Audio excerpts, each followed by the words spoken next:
we're back with another episode of the Lakers Fast Break podcast. It's Gerald Glassford coming right back at you here from Lakers Fast Break, Pop Culture Cosmos, Inside Sports Fantasy Football, and Game Source. We truly appreciate everyone out there listening to all of our great shows. And if you can, please give us that magical 5-star review wherever you get your podcast.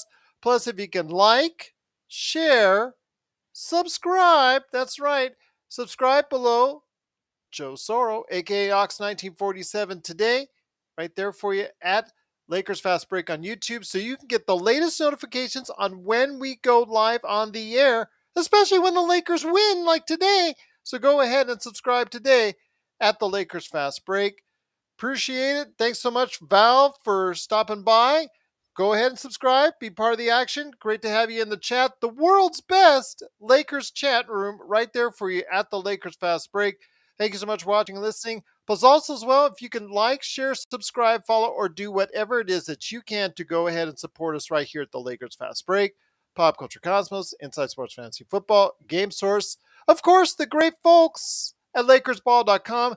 Go ahead and follow Ox1947, aka Joe Soro, today at LakersBall.com. Plus, also as well, if you are in the Southern California and you want your lawn transformed into something beautiful, something that's the envy of every single house in your neighborhood, go ahead and talk to Joe today through simblades.com. That's simblades with the Y.com.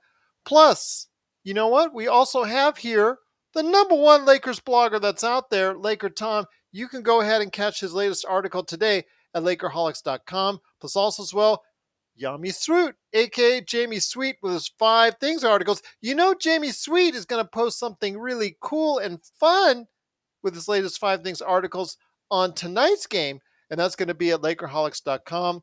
Plus, our good friends at the Hoopheads Podcast Network at hoopheadspod.com. If you can go ahead and take care of us on all that. Plus, again, like and subscribe. Always liking that. And also join our watch parties at playback.tv. Sign up for free today. Playback.tv/Lakers Fast Break. And you can go ahead and catch us all game long. We were all there. All 3 of us. We're going ahead and complimenting the Lakers. We're going ahead and trashing Russ. We're going ahead and talking some smack. We're going ahead and cheering them on. You can follow the action with us today at playback.tv/Lakers Fast Break. And if you can do all that, it is sincerely appreciated. We're going into tonight's game. LeBron was listed as doubtful, and unfortunately that still meant he was out of the game, but he will get an extra few days off because the Lakers have off until Friday, and they deserve those days off because they played a whale of a game today. Strong defensive performance. The Brooklyn Nets on a back-to-back at the Crypto.com arena couldn't get the job done. The Lakers again with a very good performance from Anthony Davis. 37 points, 18 rebounds. Really a dominant performance from him.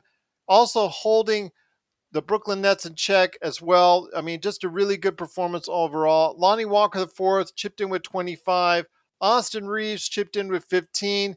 But the most important part that was mentioned by both Joe, myself, and also as well LakerTom is the fact that in the fourth quarter, as the game was getting closer and closer and closer, as far as the lead that was very much a part of the Lakers for most of the game was getting smaller and smaller and smaller, Darvin Ham kept Russell Westbrook out of the game. And that was the key as the Lakers started making their run and took control for good, as the Lakers did end up winning to go 3-10 on the season. Let's celebrate because they win 116-103. And here today to talk about the game, first man up, first man here. Good man indeed. You got to go ahead and have your lawn transformed by his company, Sinblades, with a Y, simblades.com. It is Joe Soro. And Joe, LakerTom, and I, and you, and especially LakerTom in our chat, during watching the game on the live stream, we talked about the fact that Darvin Ham, we criticized, pretty much a lot of the things that were going on with how he was coaching the offensive sets. But when it came down to it, he made the most brilliant move of the day when he kept a struggling Russell Westbrook out at the right time. He must have heard us. Yes. Very happy he did. It's not a complicated sport, Gerald. I think Phil Jackson said that one time when I think they traded for Jimmy Jackson. I remember during their lean years, and they were talking about how is this guy going to pick up the triangle? He goes, "Well, it's still basketball at the end of the day." And when you simplify things for a team that's struggling, you let them then play off of their ability. You let them play off their athleticism, and then when you're reading the game, you go with what strengths have built your lead. I will say this one thing, and then I'll go into the really really positive stuff. The Brooklyn Nets looked like us shooting. I think that assisted us a lot tonight, but that happens in an 82 game season, and we just happen to be on the other side this time. So I want to Thinking of thank a the back for them. I want to thank the Nets for playing like crap and missing open shots left and right. That reminded me of what we've been doing all year. With that, when you look at the statistics, which I usually try not to spit off a bunch of statistics, but the way the Lakers ended this quarter, this fourth quarter, they ended up shooting over 40% from three. They shot 85% from the free throw line and just under 50% from the field in general. Mhm. AD played about as superstar MVP caliber as you could, dropping 37, 18. Didn't miss a free throw, which is my favorite part of it. Uh, 10 offensive rebounds. I mean, that's the stuff that crushes a team that you're playing against because you go through a 24-second shot clock, the team misses, and then you have someone who gets 10 more chances to score.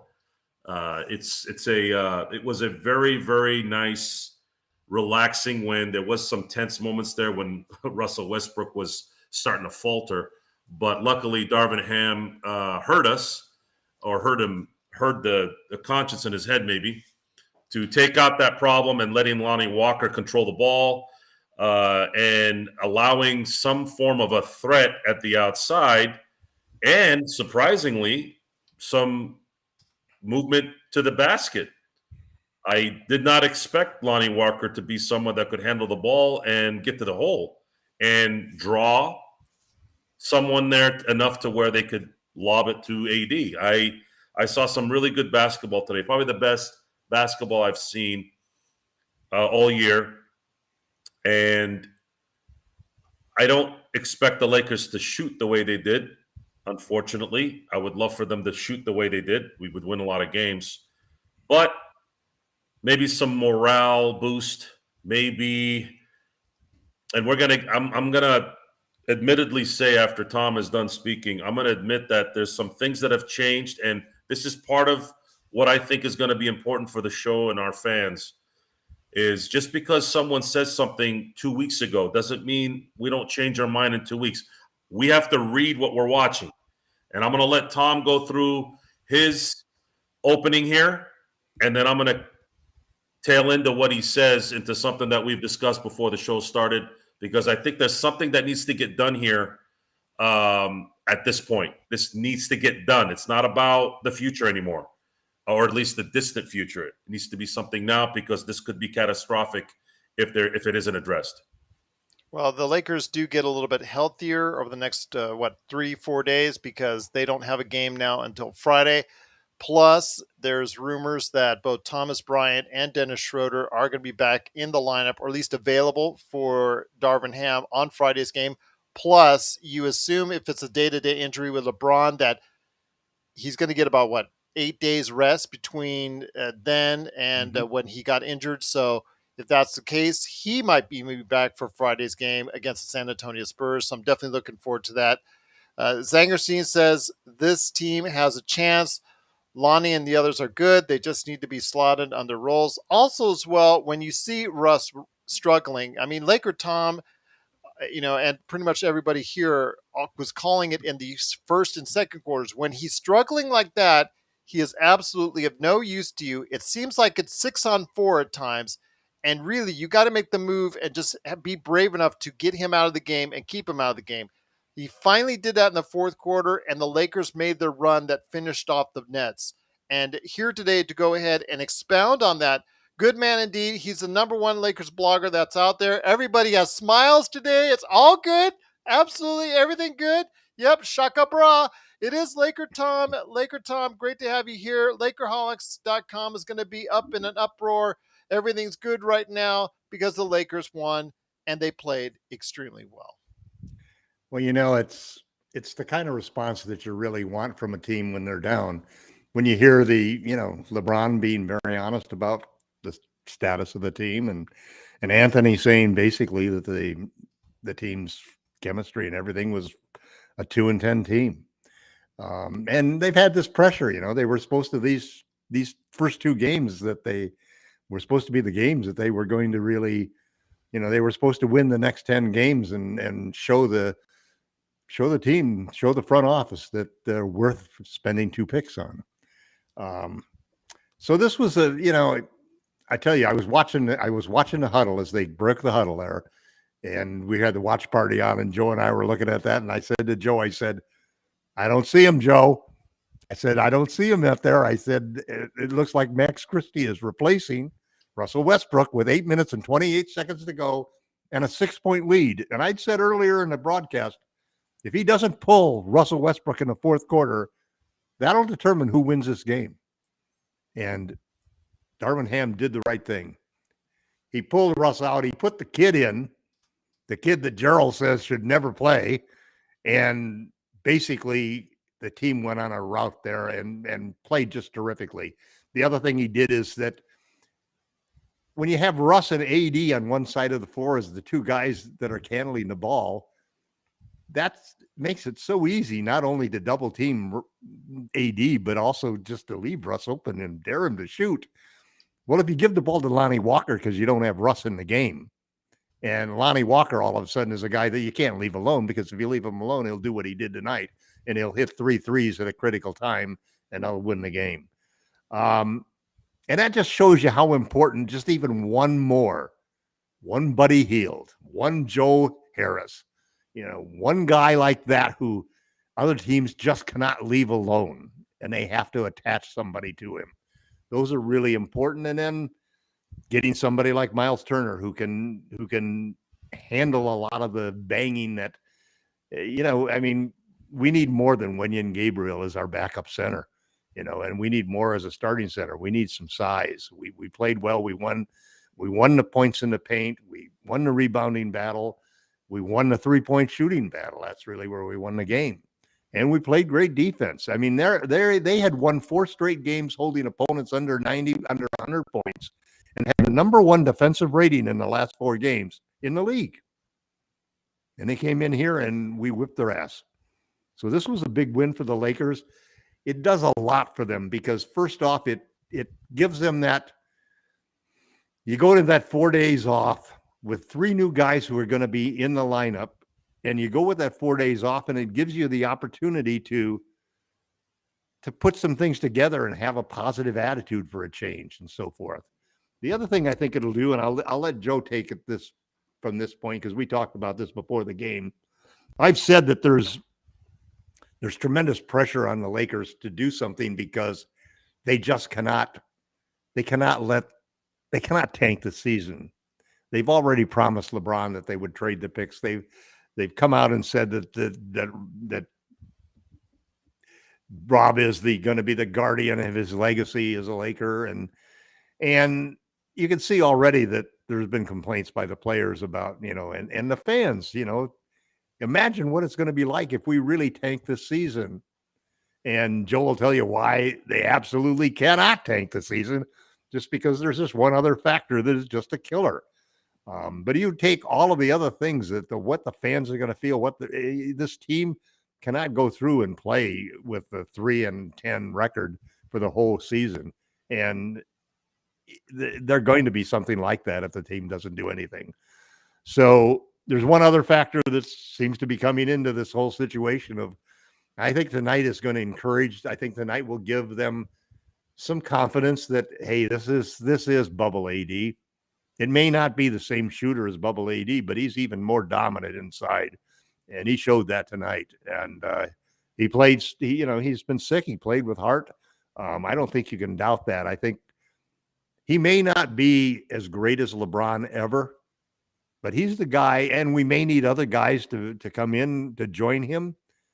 But he's a unique player in that there isn't anybody else in the league who can really anchor a defense the way that he can and still perform on the offensive end. He can be Rudy Gobert on defense, but he can't be chased out of a game because he can't cover guys on the perimeter. So this was a big game for the Lakers, and I think there's going to be a trade. I would think it's even possible there's going to be a trade next week. We've got those 4 days off. We don't have a game until Friday. And we have the special factor, and I'll let Joe talk about that.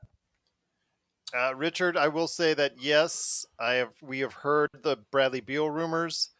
No, we don't want Bradley Beal because at the end of his contract, you're paying upwards of close to $60 million a year for a player that's injured. In fact, he wasn't playing for his team today. So I doubt that. And then also as well to Tom, it's a good thing that Brooklyn really was hounded by the Lakers defense. Christie did a good job on defense, but with Nunn and Christie, you're getting 30 minutes of 0 points. And against better teams, that's not going to work. So I'm just thinking that right now that the Lakers did play good enough defensively to get the job done, but you got to have more of a bench presence with games against better teams if you want to stay consistent and start winning on a more regular basis. Well, you need to move Reeves and Walker to the bench. 15 and 25 off the bench for them would be great. We'll see. But that's the problem. That's the problem when we have guys who are starting who shouldn't be starting, and that means that the guys that are backing them up shouldn't be backing them up. So if you can bring in, let's say we can find 3 starters, at least 2 and probably 3 starters.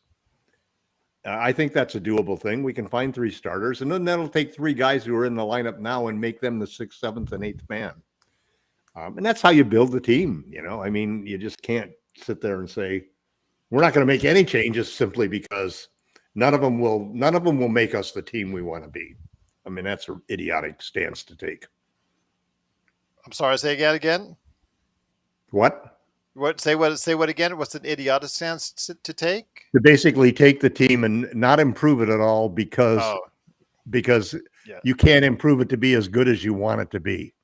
Well, again, we got a great performance defensively as a team. They showed energy tonight. I think it's also the fact that we caught them on a back-to-back because they did play a game yesterday. Hey, that's fine. That's the way the Lakers schedule. That's where the NBA schedule goes. You got to go ahead and have effort, and they showed that in the fourth quarter when it mattered the most. Yeah, absolutely. They made their shots when they needed to. They did. Joe, anything to add? I guess John McCallion, go ahead and check out his channel as well. Great channel. Go ahead and subscribe there. He mentioned that you only showed up tonight because the Lakers won. You got to be says LeBron needs to come off the bench. Great chat once again. Our Lakers chat going wild again. Westbrook and AD combo looks good. I don't know where you saw that as far as Westbrook. Got to be. Westbrook did not look good tonight. 10 assists. I'll give him that. But, man, if you heard LakerTom, you heard Joe on the live watch party, you would realize, it wasn't a pretty sight with Westbrook most of the game. But go ahead, Joe. Go ahead. Yeah, self-employed without a job. That's funny. That's coming from the I used to do some acting in the past. That's the title. And most of those people usually, they looked like they didn't have a job. Or a car.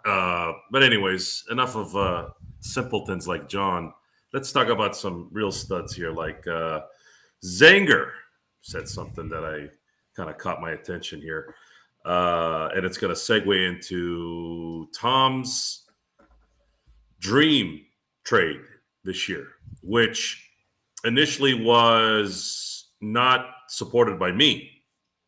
However, we are now dangerously playing with something that could be catastrophic in many directions. And right now, by winning this game, looking at the standings, we're not sitting at the best possible position in terms of record to be that problem. But we are tinkering back and forth there. So winning is going to be not only important right now to try and, well, it originally was trying to be a competitive team, go to the playoffs, possibly make a run, but now you got to make sure you avoid having the worst record in the league. If you have the worst record in the league, that means you're guaranteed the top 4 pick. And the Lakers have had a good habit of getting at least the number 2. And if you give the Pelicans the 1 or the 2 this year, or I should say in 2023, this catastrophe goes into a completely different level, because now you're giving away what I believe is the generational player at number 1 at Wembanyama, and then Scoot being a likely all-star, and if he's healthy for 10, 12 years, a Hall of Famer, because he's got that kind of talent. Distinct Ja Morant, part 2, and that's what that is. So the Lakers now have to assess themselves a little bit further. If you start going into Friday night and you don't beat Detroit, it's starting to get real. It's starting to get real. You're going to have to make a move, and you're going to have to make a move in terms of the future in the next 6 months. And you can't worry about 27 and 29 anymore. If you end up giving the Pelicans a top 2 pick, 1 or 2, by the end of this, it's 10 times worse than giving a draft pick out in the first round in 27 and 29. And the stress of this is it doesn't look like management understands the finer points. So unless they're playing opossum, if you want to be technically correct, you better have a plan. You better have a plan. We're not winning a title this year unless some freakish thing happens. And let's say if the trade happens with Indiana and Buddy Hield turns into Clyde Drexler in 1995, and then Miles Turner turns into Hakeem Olajuwon with AD playing 2020 AD and LeBron somehow harnessing an MVP type performance, you're likely going to have to play this year to avoid giving the Pelicans a transitional player even beyond Zion, which is the scariest part about this right now, at least for me. Changes the whole outcome of the AD trade. And why are you complimenting John? He doesn't deserve any compliments. He deserves. And no one's watching the show. What do you mean? No one's watching the show because he doesn't have a show. So, well, not right now, but he's got a great channel. People need to check that out when they're not checking out us. He supports us. We support him. That's how it works, my friend. Got to go ahead and do what you can to support your friends. Absolutely. I support my family. Richard has a question though. When Braun is in the game, no one moves. The offense is stale. When he's not there, it moves fluently. I don't know about that, Richard. I mean, LakerTom, myself, and Joe pointed out several possessions when Russ had the ball where he was doing his best James Harden impersonation, holding the ball for 24 seconds until he made his own move. I mean, yes, he got 12 assists. So it's kind of like you could take Russ at certain points, but he has a tendency to make poor decisions. Tom, Russell Westbrook, it's like all over in the chat. People are supporting him and people are supporting against him. But like I said all the time, Gerald, even in the most critical games when I would be cursing Russ out. And if you're anybody who watched the game, I don't hold back when Russ makes a good play, and Russ makes passes every game that there isn't anybody else on the team that can make that pass but LeBron. Every game he does that. The problem is that he has totally no sense of value of a possession. You work so hard on defense. You work so hard to rebound. You work so hard on offense to score, and those possessions are gold. And Russell Westbrook absolutely doesn't give a darn about those possessions. Richard's asking me to do a Lakers fast break dance, so I'm doing a Lakers fast break dance right there for you. Absolutely. But I agree with you. Don't do that again. No. All right. Just because you asked for it, Joe, I did it once again. I will say with Westbrook, it's just it's a roller coaster with Russell Westbrook. You get some great passes, like you You said, put him in the game and you let him go wild, and as soon as he starts to sputter, you take him out. and that's the thing you have to gauge, because when Yeah. it goes awry, it goes off the chain. And Right. I mentioned But to you know, he you, goes awry more. Listen, some guys can play when the pressure's not there. But when the clock's starting to come down and the game is on the line, Russ doesn't function well. He doesn't function as well as he does when there's no pressure. That's why, look at the last two games. Why do you think Darwin Ham pulled him out this time? He saw what happened in the last couple of games. He said he backed the decisions that Russ made. But then he saw what happened in the first half. no, 3 no, no, minutes and 47 okay. seconds, and we blew a lead again. Got 14 to points. be. You are incorrect on that. True Laker fans support the Lakers, not Russell Westbrook. If a player is not playing up to capabilities, we cannot support him staying on the court. Everybody who saw the game today saw what was going on with Russell Westbrook. They saw that the fact that he was -6, he was not playing well in the third quarter. You saw it trending worse, and you saw the He fact that the cost us the Lakers lead, played and better he cost without us a him in good the hunk of game. the lead in the first half, the same ways he did Yeah. yesterday. They're in So the yeah, other that's previous not that. Don't call us not true Lakers fans because we don't support Westbrook. We support Westbrook when he's playing well, but when he's not playing well, you cannot continually have him out there, because he really does really hurt the team when he's not playing well. It's almost like playing 6-on-4, and you know this. You've seen this. You saw it today. You saw it today, where there are points where he makes great passes and it's great Russ. And you also got to gauge when he's playing badly. And you got to admit, when he's playing badly, like he did today at times, you got to make sure you have him out of the game so he doesn't hurt you any further. Joe, do you agree, concur, not concur? For those of you who watch the game like we do, I'm going to give you a scenario. A turnover can be more than just a turnover. A terrible shot from three that clanks, in some cases, is a turnover. On top of that, it could be a terrible shot because you've been handing, you couldn't initiate the offense for whatever reason. And then that clank starts a fast break for the other team. They go score, or they shoot a three and make it. Now that turnover becomes something else. momentum killer. I think there needs to be a new statistic, since the NBA and sports in general love these analytics stuff. You know, that is a statistic that I think you should start taking, because I think that's a legitimate one. Okay, let me go to what Jordan Brown says here. He says, I don't think that's a fair statement about Westbrook, LakerTom. He makes mistakes, yes, but he's not a turnover machine. I want everybody in the chat room to go to that page if they get a chance in another tab. That's from StatMuse for last season. Okay. Trae Young had the most turnovers last season. Guess who was number 2 last year? 295 turnovers. 295 turnovers last season. And I'll leave it at that. Okay. There's also the issue of timing of when those turnovers happen. Exactly. And the reason Darwin Ham took him out of the game was because those critical turnovers have been happening at the end of the halves and at the end of the games. He cost us a double-digit lead 2 straight games now at the half. Because when they made that 11-0 run, when the Nets made that 11-0 run, they did it in a minute and 47 seconds.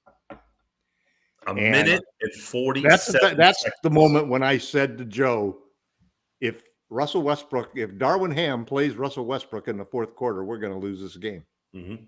And if he doesn't play him, we're going to win this game.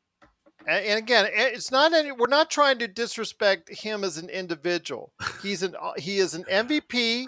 He's one of the all-time greatest players, top 100, whatever, and he's a Hall of Famer.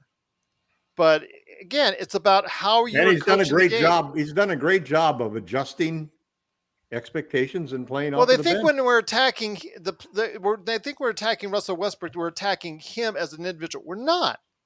It's about how he's utilized in a basketball game. Same thing about any Laker player. I gotta say, LeBron James or Anthony. I gotta say something about that. Made the mistakes that he made at the end of the games. I gotta say something about that. Anyone who interprets us criticizing the person over the game really needs to evaluate their interpretation skills. Okay, I'm not going to Russell Westbrook's house and throwing eggs at it.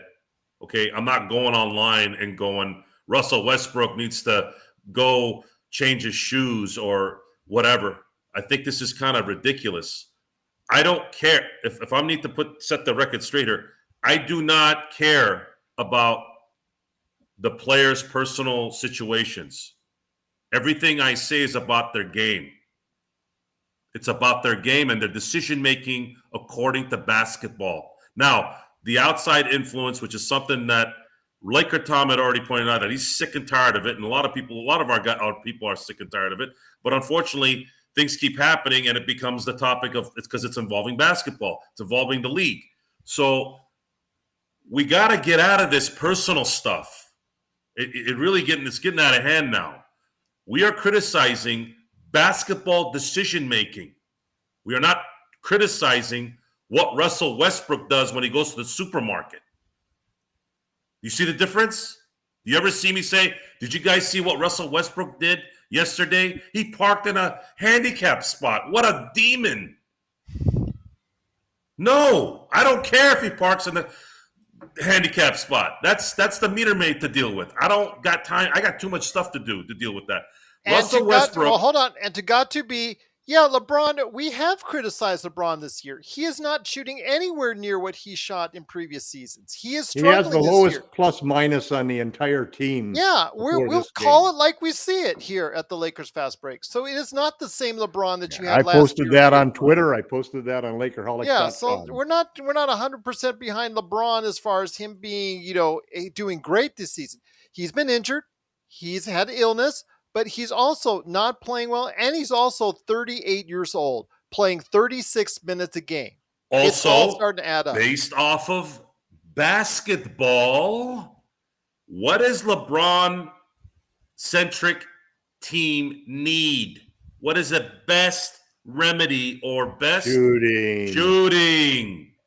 He's had nothing. Guys, we've been watching LeBron James for 20 years. Okay. He's not going to the basket as much. He's shooting it much more from the outside. The numbers go down. He's playing an older man's game. You give LeBron James shooters, or if they shoot like they did tonight, you're going to see LeBron James of old. Yeah, most give of the time. Buddy Hield, and you'll see a total change in how many times LeBron can get to the basket. Here is the hill. Here is Tom dying on that hill as far as Indiana. And I've been fighting for Miles Turner for this team for 5 several years. months. Well, you'd be getting two. Byron Scott. You'd be getting two shooters. One that happens to be the quintessential. One when that he's happens to lead the 26. league in shot blocking for 2 years in a row. You are getting the quintessential center of today's era. A guy who can shoot the three and play defense, and is 26. I know I was against it at the beginning of the year. Why? Because I didn't know this was going to happen. I thought they'd be 5-6 right now after 11 games. I didn't think they were going to be, 3-11. Three wins away from the one chip. They could be 6-5 right now. Very easy. I'm just saying, sometimes, guys, in life, you got to adjust. You say something a week before, then you assess the situation and go, wait a minute. No, this is what needs to happen. The reason why is this has nothing to do with winning a title anymore. We're not winning a title this year. What we need to do is protect that draft pick. And by protecting it, we need to start thinking about winning games, because we need to make sure those two picks, especially those two picks, even don't if we go get to to the the Pelicans. play-in, even if we get to the play-in, that's just something where you can go ahead and say, you just make it hard. Why not cut the gap to getting to be a good team? So you improve the team so that you can make next year's team a championship team fairly easily. Don't just leave yourself in the same situation you are right now, so that in summer you've got to go from 29 to first. I mean, get yourself up to like 15 or 10th or. Here's another exactly. Like that. That's what I'm saying. Here's another thing. Here's another way to look at it. Let's say we make that trade. Let's say a superstar next year or in the summer says, I want to go to LA. Now, and if you get, let's say, a Turner and a Hield. Hield still has another year on his contract. Yeah. You get Turner, you sign him in the summer after the year's over. Now you got those 2 contracts. And if somebody goes out and says, you know what, the hell with this team, I don't think a Bradley Beal would do anything, but let's say a Dame Lillard or something. You don't want. Now they have I something that tried to you make trade. that argument, but in the end, You don't want his 2 contract. unprotected first-round picks are worth more than Buddy Hield and Miles Turner. Please don't no more Bradley Beal rumors. You don't want his contract. Has not anybody Bradley seen Beal, the back end on Bradley Beal's contract? Do you realize for a 35-year-old player what you're paying for him? I don't think they're going to make that trade. No. I don't think they're I that hope bad. to God not, because that's going to look real bad at the end of that deal. I think that entire story about the Lakers waiting for some superstar was just somebody figuring out they understand the Lakers' personality and their 3-star, fixation. And so they basically just made this up as a BS thing that, oh yeah, they're looking for somebody, but I won't even tell you who it is. I'll tell you offline BS, I mean, obviously it's nothing more than a placeholder. It's a placeholder for KD, for Bradley Beal, for about a dozen fictitious people, Zach LaVine and so forth, that might end up on the Lakers. The Lakers have to make a trade. Just like Joe said, they cannot not make a trade. That's the position.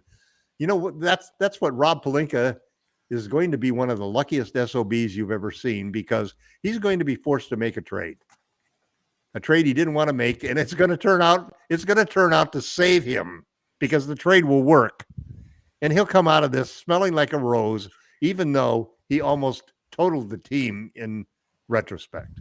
I mean, it's just like some guys are just, that's like, I got Kobe Bryant as an agent, I'm set. There are rumors that, according to Ime, that the Lakers want to trade Pat Bev and Kendrick Nunn for Miles Turner. Is this true?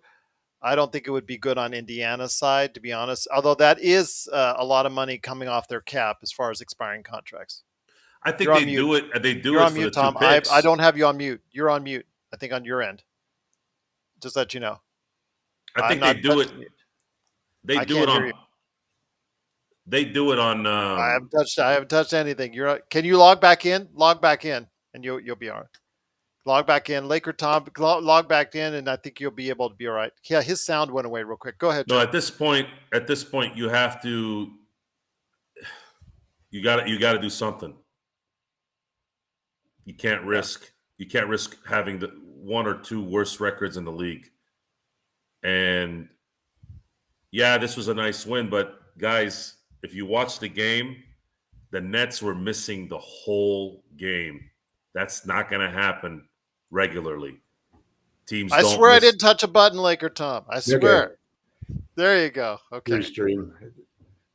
Restream indeed. But once again, the Lakers do win. Yay! 116-103. It's the Lakers Fast Break. Gerald Glassford along with Joe Soro from LakersBall.com and SimBlades with a Y.com. And of course, LakerTom from LakerHolics.com. Is that the case? Trade AD, got to be has been very active on the chat. You know what? We thank you so much for being part of it. Appreciate you being part of the best. But we're not going to trade AD. I wouldn't be 100% sure on that. I don't know. Think about it. Think about it. If we go into summer, what player should the Lakers trade? Well, it depends where the Lakers end up. If they don't end up in the, at least in the play-in hunt, if the Lakers end up continuing playing, you got 2 guys. Let's say that you've gotten rid of Russ. Okay. Okay. So you're left with 2. You're left with 2 big contracts. LeBron James at 38, and Anthony Davis at 27. Maybe 28. 28. He's 30. Is he 30? He's 30. It's okay. So Changes LeBron at 38 or AD at 30. Okay. A few weeks ago, I was thinking the same as a lot of people, that AD is not going to take the baton from LeBron. He's not going to be the superstar of that level that LeBron is. I'm not going to disagree with you, got to be. He doesn't have that Kobe gene that makes him want to, just kill people. But he's a unique player, man. He's like the best defensive center in the league. He's like the best guy you could build to anchor a defense. and he can dominate inside. You don't trade him. And you're not going to trade LeBron because you are the Lakers and LeBron's going to retire a Laker. They'll somehow figure out how to get Bronny and Bryce. But it's a situation where the Lakers do not have a choice. They cannot tank. They do not tank as a team. They've never tanked. Jeannie says they'll never tank. And if they tried to not trade those picks and go through the season, they would get so much feedback and anger from fans and from the public, the press, and the media that it would be untenable. And then you throw on what Joe pointed out is if all this tanking by the Lakers ends up in sending Victor Wembanyama to the New Orleans Pelicans along with Zion, Rob Pelinka and Jeannie Buss would be tarred and feathered and dragged out of town. The Lakers are a trust. They're a public trust. And you cannot screw a public trust like that. You just can't. The Lakers will make a trade. They may try to cheap out and make a trade for one pick, but they're going to make a trade because they have to make a trade because they cannot tank. Period. That could be a possibility. Got to be that he would end up with Cleveland at some point because obviously they're playing well. Darius Garland, even though they lost, did score 51 tonight. Or with also, Bronny. Or with Bronny. Or he'll go. Well, remember, he's also got his two sons. His second son actually is playing better than Bronny, so I would have a feeling he might want to try to play on both their teams before he heads on out. But also as well, a big shout out to Joel Embiid for 59 points tonight for the Philadelphia 76ers. So great game by him. Once again, though, it was a great game by Anthony Davis. Let's go ahead and give him a huge shout out. 37 and 18, 10 offensive rebounds, Joe. I know you're just your size says it all, but 10 offensive rebounds, as you talked before, that was a major key to this game. See, this is it. This is the reason right here. Personal stuff. This is why they start saying, "Oh, you're talking about their kids, when they're going to have their estate plans going on, when they're going to move to Cleveland, when they're going to go to LA." That's how it started. That's how it started. We're talking about the Lakers. The Lakers. Okay, and Jeannie's saying that they didn't tank. They don't tank. Did she go into a coma in 2016 and 2017? Or did I go into a coma? No, we were just genuinely bad, not tanking. Come on, man. We started Sacre at center. If that didn't say... Can you imagine? If that didn't say... Just imagine, know that if they don't do anything. If they don't do anything... It's going to get. If they don't do anything, they are 2 injuries away from having the worst record in the league. Mm-hmm. And then you're giving, likely you're giving the Pelicans one of the 2 best players of the next 10 years. So you guys better wake up. We talked about this. Turner and Heel is the safest, smartest trade they can make. We talked about this during playback. There are very few. Now, when I say this, I want you guys to follow what I'm saying. There are very few from the beginning to the end, generational projects that more than exceed what their potential was. In the last 50 years, you had Kareem Abdul-Jabbar, Magic Johnson, Shaquille O'Neal, LeBron James, and Wembanyama is going to be that other guy. That's 5 players in 50 years. So be careful. Think about that, Genie. 5-star review. 5-star players, 5+ stars, 6 stars. Now everybody's like, well, what about Michael Jordan? Michael Jordan was picked 3rd, guys. No one knew. I'm talking about from the beginning to the end.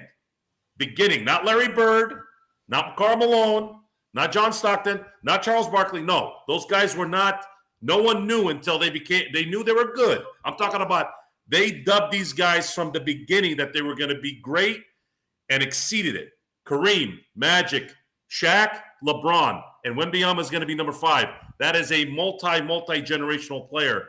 You cannot give that guy to the Pelicans. You win this year, and you sacrifice if you have to in 5 to 7 years. There is no other discussion anymore. It's over. You already screwed I it agree. up. Joe, you know me, I was the last to get off the trade those 2 picks, but seeing how bad that the Lakers start, okay, because if the Lakers continue going 2-8 every 10 games, Mhm. that's a lousy record. That is a very good chance for Victor Wembanyama for the New Orleans Pelicans. That's something we don't want. And you don't know in 27, 29 that you're going to see a Victor Wembanyama as a transformational talent come around that time. So I am very concerned that the Lakers will actually do that bad and give up that pick to New Orleans. So I am now with the guys. I think you should go ahead and do whatever it is, even if it means, again, well, like I said before, that it doesn't move the needle far enough to get the Lakers into a championship conversation. Even if it gets the Lakers at Get 2-8, halfway at least. Get yeah, halfway at least. that's what I'm saying. Even if it gets you there to the conversation where the Lakers get out of the lottery, fine, absolutely fine at this point, because we do not want to give them Victor. Do not want to give the Pelicans Victor. That would be awful. And Absolutely. actually, what we should hope for is for the Pelicans to do as well as they can. Actually, we want them to do terrible, don't we? Yeah. Yes, we do want them to do Yeah, I terrible. want them to get the number 2 pick. So they decided to switch So picks next year. they swap the number 1, their number 2 for our number 1. That would still be bad. Yes. Yeah, I know. Although With all due Scoot is respect really to good. Scoot. You Scoot can't is go really through the good. year and have a record of 16 and With all due respect to Scoot, 6. that would be 16 worse. and 66. What a record. Scoot is really good. Scoot's going to be an all-star. I can tell you that right now. If he doesn't get hurt, he's going to be an all-star. What I saw live in person when I saw Scoot, he's going to be a player. He's going to be a real player. If you people I know that talked to back and forth on him or the Thompson twins, for me it's Scoot, and it's not a question. It is like a clear number 1, a clear number 2, and then a very talented draft after that from what I'm seeing already. So the Lakers have to say that watching Victor Wembanyama fall down on the ground was like watching a giraffe fall down on the ground, a baby giraffe. But he is so his fluid. legs were splitting like a way that I was saying, "Oh Jesus, that." But when he's standing that upright like and he's ligament playing, damage, man. he can move. He plays like a small forward. It is he plays like a wing. It's just so awesome to watch. He is so gifted, and I really think he's going to be something special in this league. That's why you cannot have that bad a record, Lakers. Listen to me. Make a trade. Cater to LakerTom.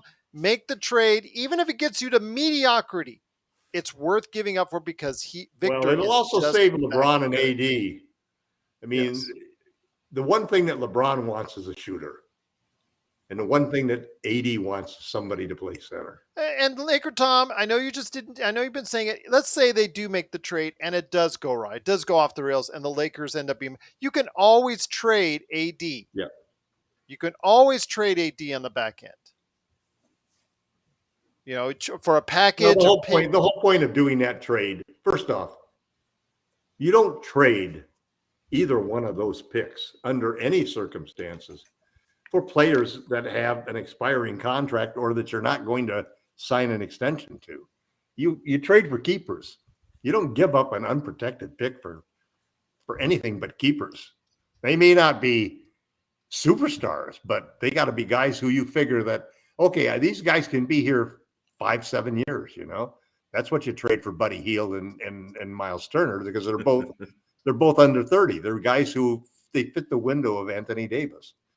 And so you immediately, because Turner's on a 1-year deal, you have to sign him to an extension.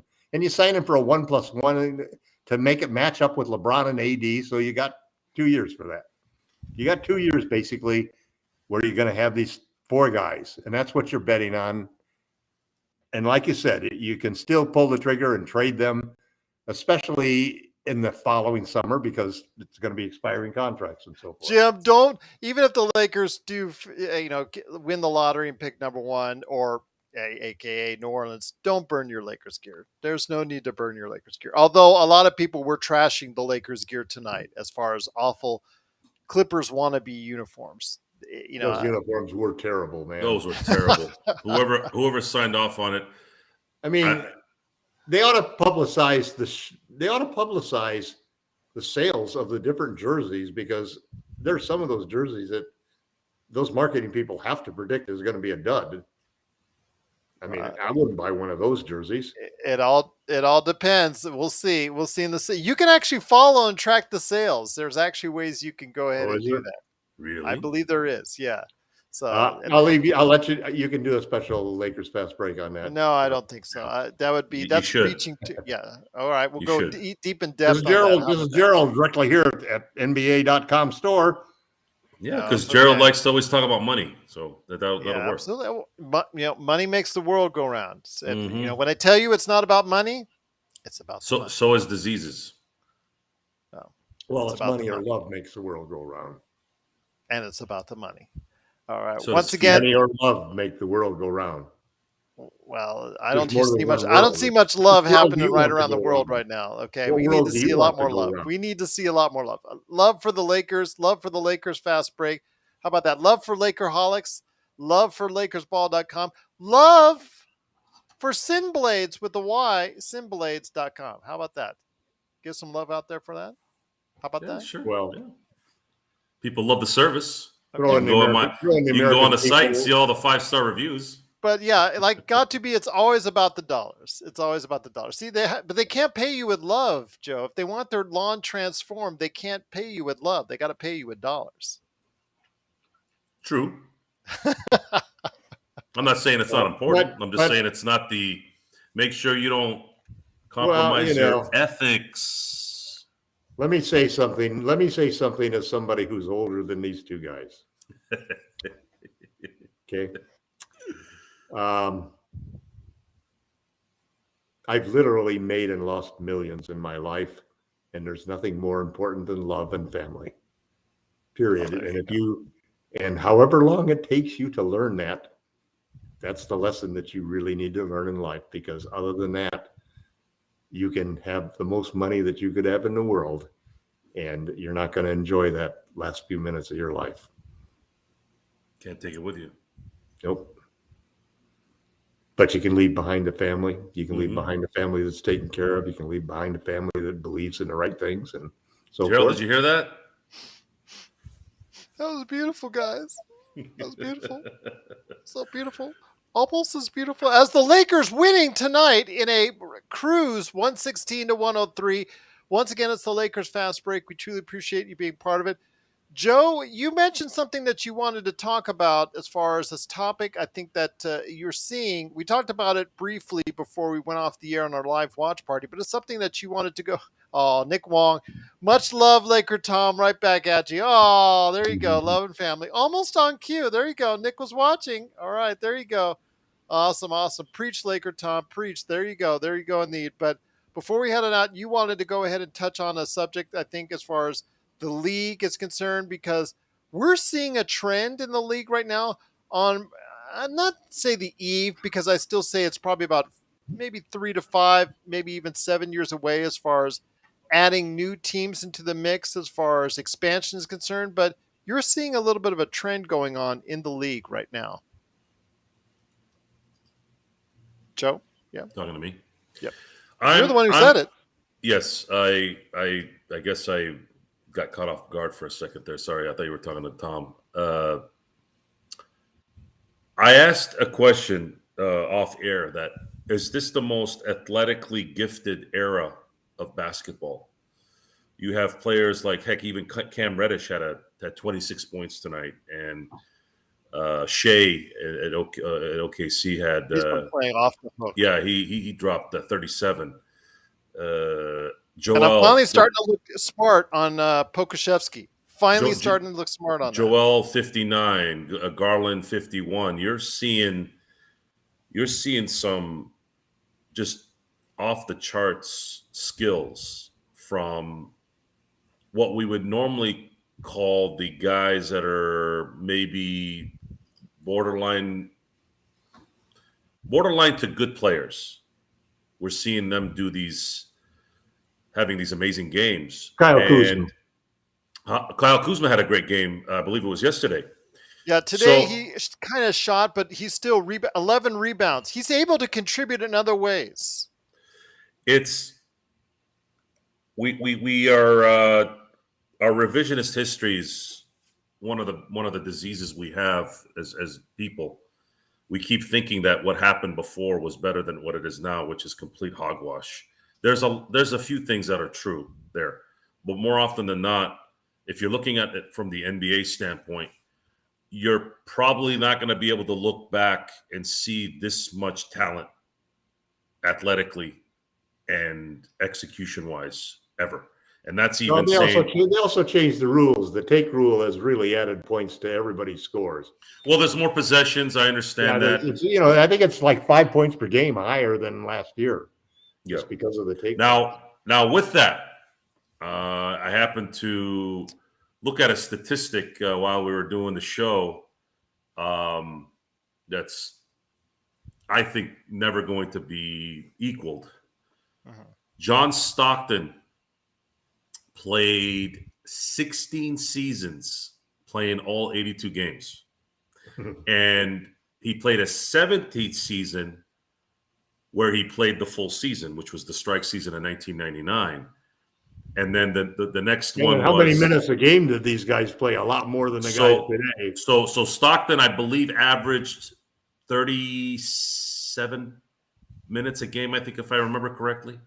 37 in the mid 30s throughout his career.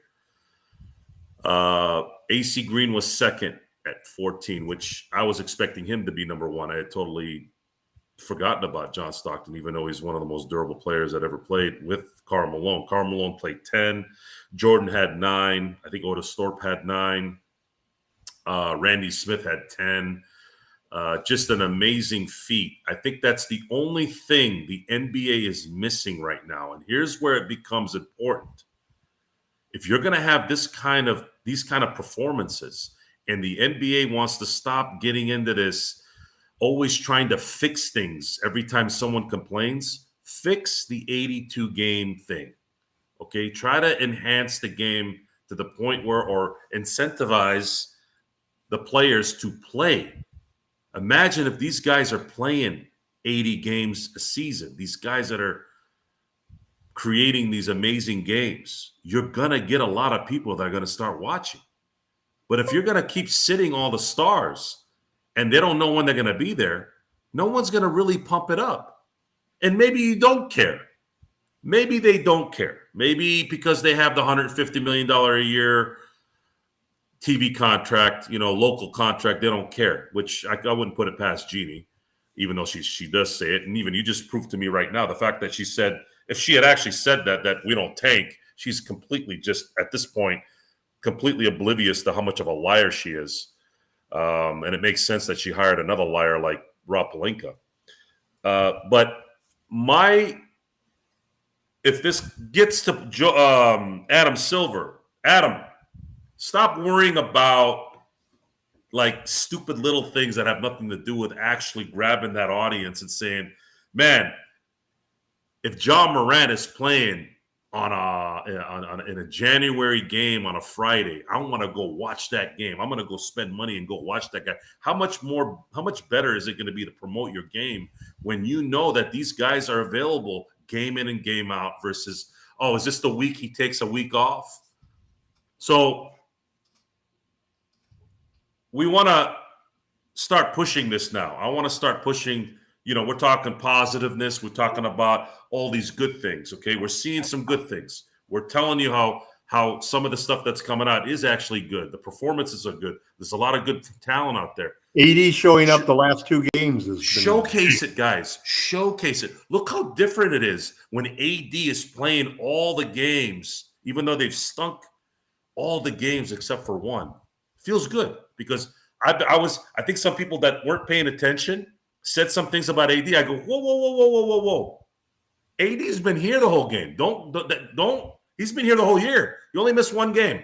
Okay? One game. He's been playing. He's been showing up. Maybe a couple of quarters here and there. You kind of let us down. But he's coming and he's playing. And if he's going to come and play, to me, that's the first step. And then now I think a lot of his enthusiasm tonight was the fact that his players freaking shot and made the shots. I mean, guys, this is an emotional game.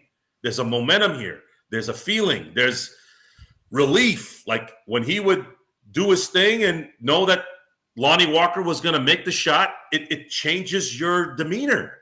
And it showed the whole game.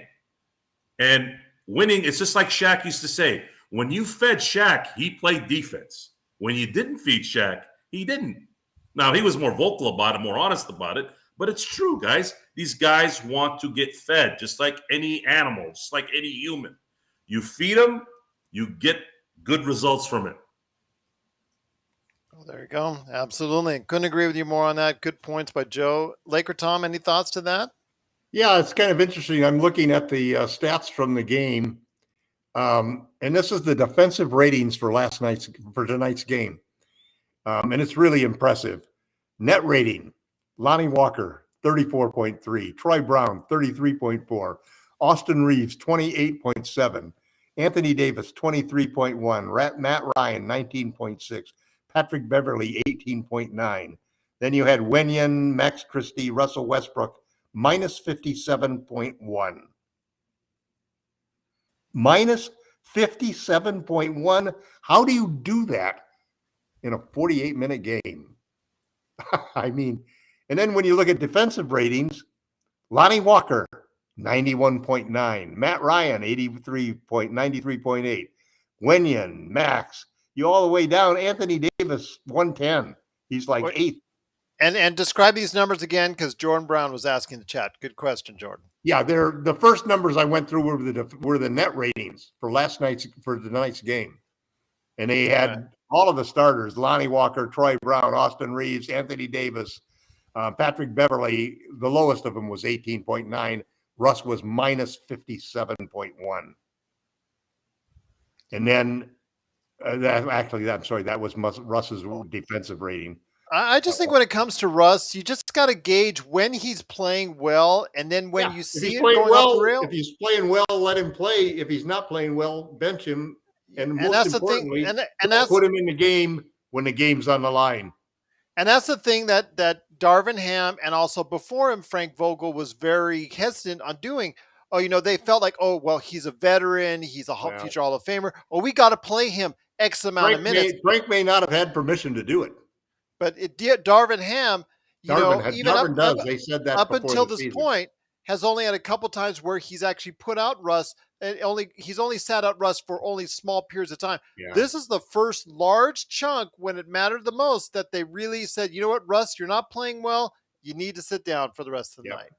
And listen, it's hard as a coach and especially for Darvin, because he'd gone out on a limb for Russ, and then Russ had really rewarded him by surprising everybody by contributing well off the bench. The problem is that solved part of the problem, which was, how do we get off to a good start with Russ in the starting lineup? Now we're dealing with the second part of the problem. How do we close a game if we got Russ in this closing lineup? And the answer is the same as you decided for the starting lineup. You don't have him in the closing lineup, because LeBron's in the starting lineup, and LeBron's going to be in the closing lineup, and you're staggering LeBron and Russ. That means, by definition, if you're staggering them, that Russ does not start and close halves or games. And that's the way it should be. And I give Darvin credit for, in a tough situation, making that decision, and he made the right decision, and he didn't bring him back even for a minute. He didn't bring him back for a courtesy call or anything. He sat him from 8:28, 6 down, and we end up winning by 13. Well, I think a good point to what I think Jordan Brown says in the stat, because he's saying, since when do we not go off of rebounds, blocks, steals, etc.? Let's take a look at Russ. I mean, 12 assists tonight. If you looked at that, maybe he had a pretty good game. Maybe he was playing well. He was during periods, he had a great game. He was making some great passes to Russ. Yes. And other people. But you also got to look, like Tom says, you got to look, those guys on the bench are getting the numbers on who is effective when and how, because it's ongoing. Those stats are coming in today's modern technology. Those analytics are coming in real time. So you got to go ahead and measure it out and make better judgments. And the thing is, you cannot go off of, well, he's an MVP, he's Hall of Famer. You got to go ahead and get him his minutes. You got to go ahead and have him in crunch time because he knows what to do. That's not always the case. You got to go as a coach and make the best judgment for your team. I was smacking on Max Christie, 0 points, but he played effective defense when you need it the most. So that's probably what's better suited for that team that was needed because they were having all the offense they needed with Lonnie Walker and AD doing so well on the offensive end. Well, you wanted the ball in Lonnie and AD's hands, and if Russ was in there, that immediately he wouldn't even be dribbling it 24 seconds. Off. Yeah, I mean, and that was a big part of it was getting the ball in Lonnie's hands, because you notice that AD didn't get doubled this time. Why didn't he get doubled? It's very simple. He didn't get doubled because it was a 2-man game with Lonnie on the other side of the court. They were playing on the left-hand side of the court and running that pick and roll over and over and over. And that also, and it's been hard for LeBron to play the 2-man game because he's been shooting abysmally. Yeah. So now when Lonnie Walker was hitting those shots, they couldn't really double AD because they knew if they left him open, he was hitting the shots. You need to have a shooter as the guy who is the easiest. The defender that can easily double has to guard your best shooter. And then on top of that, AD was able to get offensive rebounds in bunches because they couldn't stack the paint. Yeah. Guys, it's not complicated. It's not that complicated. I'm not saying we're a better team without LeBron. Again, the Nets did help us tonight by missing pretty much the whole night. They weren't really good at shooting at all. And they didn't have Kyrie. They didn't have Kyrie, which they didn't have any. They didn't have. And Seth Curry, who's been playing very well for them since he came back from injury. Ben Simmons. Well, that's been the detriment. I don't care about Ben Simmons is going to be out of the league in about 5 years, anyways. If teams are smart, the clutch client. He may be. So when we talk, so Jordan mentioned something that we've been talking about for a while now. Why do we have so many more triple doubles in the last 5 to 6 years? Well, I think the possession situation is what's created that. We have many more possessions during a game versus what used to be a half court game. There were times faster. Yeah, there were times in the regular season where there was the old adage of, you ran a little bit more during the regular season. Then when the playoffs came, you slowed the game down. And when I was a kid, though, these games were 140 to 130. I mean, the NBA. There was a period when the NBA was just scoring like crazy. Yes, and I remember watch. I have the DVD. They didn't track triple doubles back then. I have the DVD of the '85 finals, and if you watch how they played, they were just really good at shooting, but it was very slow. It's very kind of methodical. They were so fundamentally sound. They were able to score, but it was slower than it is now. And then when you watch Jordan, the athleticism that they have now, that's what makes it so different. Yeah. When you then fast forward a little bit to Michael Jordan, there was a game I saw on ESPN Classic. This was maybe about 15, 20 years ago. And I hadn't seen any footage. I hadn't seen much footage of Jordan before the 90s. If you watch Jordan in the 80s, late 80s, when he had his athleticism to the roof, that guy was not human. He was a controlled flash. Like when they talk about when Shaq called him the Dwayne Wade the Flash, no, Michael Jordan was Flash. He was so energetic, so much faster, so much. I mean, you're just watching him, you're getting tired. I can only imagine. And he can hold the ball in that one hand. It's everything. The guy had athleticism that no one's touched in NBA, at least from what I've seen in NBA history, other than maybe to some degree a guy like Russell Westbrook when he's on, right? But Jordan was on all the time. it's a different game from an athletic standpoint, and then the game got faster, and the guys are snipers now. Even guys that aren't like Steph Curry still are snipers. Steph Curry just happens to be the best sniper that we've ever seen. It's just we need to take advantage of this. If you're Adam Silver, take advantage of these amazing athletes and this amazing performances and start focusing on and letting these guys know, guys, we need to figure out a way for you guys to be available, to play, and to focus on building the brand. Build the brand. Magic Johnson, Larry Bird, Michael Jordan, Charles Barkley, all these guys helped build the brand. The Dream Team built the brand. Don't pay attention to what's going on with what people are tweeting. Stop doing that stuff. Focus on the game. It's a great game. Let's start going back to the basics. You have Giannis, who is a phenomenal, amazing player. Put more stuff with that guy. Put it more. Put more emphasis on building this with guys like him. But we want reality TV. We want this trash TV, and we need to get rid of it. We need to get rid of it and start focusing on the good stuff. Well, definitely there's freaking 69 megas already showing up. Yeah, unfortunately, 69 mega never subscribed, so they're gone. They're out of here. Yeah, because it's not human. Well, we know that. We don't have any ability to delete people from the. We could make this a subscriber-only chat, which I don't want to because I don't think we're large enough yet. We're not going to your freaking site. Yes, 69 mega. But yes, I understand they are bots, but I joke when I say that I wish they would subscribe. So, yeah, be that as it may. But once again, the Lakers do win 116-103. Great having everybody aboard. You guys have been tremendous Lots again. going to happen this week, everybody. Well, they do get several days off. Watch Their next Twitter. game is Friday at 7:30, and of course, we're going to be here for that. That's going to be against the San Antonio Spurs, and we'll be here at around 10 p.m.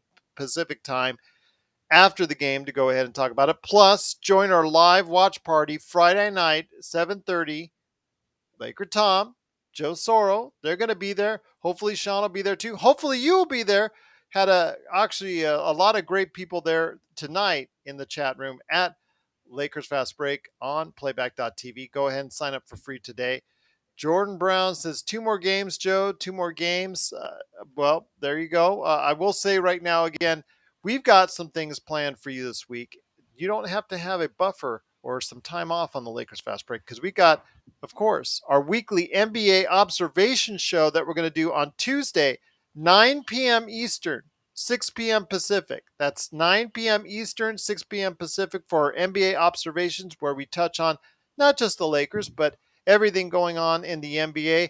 And on Wednesday, don't be late for class, everyone, because Wednesday, as the dean of what's going on here at Lakers Fast Break, I am instituting Professor Joe Soro to give a class, a symposium on none other than something he likes to touch on, the Chris Paul trade. So that class will be in session. The actual Chris Paul trade will be discussed in detail. What was, what could have been by Professor Joe Soro. And I'm hoping to get some more professors brought in as far as guest professors brought in. Hopefully we'll be able to do that as well. But that's Wednesday. So Wednesday, looking forward to that. Also, again, Tuesday for NBA observation show. Really, truly appreciate everyone in the chat room. You guys have been tremendous as always. The best Lakers chat room that's out there can be found right here on YouTube at the Lakers Fast Break. Well, if you have any questions for us on Twitter, you can always find some good stuff at LakerTom. Of course, at Joe Soro 5 on Twitter. You can always go ahead and check us out here at Lakers Fast Break on Twitter. Lakers Fast Break if you have any questions on YouTube. And of course, Lakers Fast Break at yahoo.com. Big shout out again for the folks who joined us for our live watch party. Big shout out for Evolving Cause, aka Mask Up on Twitter, who always sends some good things and sends us some love on Twitter as well. And of course, everybody who gives us a shout out on the email. Looking forward to that. But once again, the Lakers do win 116-103 and a great performance by both AD and Lonnie Walker IV. We are looking forward to Tuesday night when we have some NBA observations. Will a trade be done by then? Who knows? Who knows? Got several days off, Rob Pelinka. This is your opportunity. Of course, LakerTom is shaking his head yes. We'll see what happens, but You just hope it's Tuesday going to will be the be. right trade. There will be a trade this week. The question is, which trade will it be? And which team will do it? That's another thing. Remember, I don't trust Rob until I see something. There are 29 other teams in the league besides the Lakers. Man, if he could just do the obvious, he can come out as a winner. I could see a trade done by Charlotte, Miami, and LakerTom. See, I told you there was a trade, Gerald. I told you. There will be a trade. There will be a trade this week. Okay. All right. We'll see. But I'm hoping so because, again, we cannot let. They got to release the pressure, even something, even if it's a piece of crap trade. They're going to do something. We cannot let them have a top 3 pick. Absolutely not. We cannot let them have a top 3 pick in the draft. Absolutely would be a killer. Oh, especially number 1. I tell you, I do not want to. What is this now? We played 13 games. That means there's 69 left? Yes. 69mega.com. 69 3-hour watch parties is going to be very tough if they do not make a trade. 69 hours of 69 more times of LakerTom screaming at the television. So there you go. Screaming at the stream. And Joe Soro screaming at the stream. They cannot have the Lakers go through a tanking season. It's impossible. No. Tom's face, according to email, looks like having a makeup. Looks like he had a makeup. It's all flushed because he was shouting so much during the game. So you got to go ahead and join us for that. Once again, that's at playback.tv/Lakers Fast Break. Join us for that on Friday night. But we'll see you Tuesday night for NBA observations. Once again, simblades.com if you want your lawn transformed like no other in the Southern California area. Also as well, LakersBall.com. Give those great guys and gals a shout out over there. Thank you so much to the best chat room that's available and out there in Lakers land right here at the Lakers Fast Break. So for Joe Soro, Jordan says he still says the Lakers make the playoffs. Positive thinking. We like that. We like that indeed. That means that I don't think that New Orleans would want that pick, so that's good. That's good enough for us. Got to be said. See you guys. Have a good night. Everybody have a good night. Have a wonderful week, and we'll see you Tuesday for our NBA Observation Show right here at the Lakers Fast Break Podcast.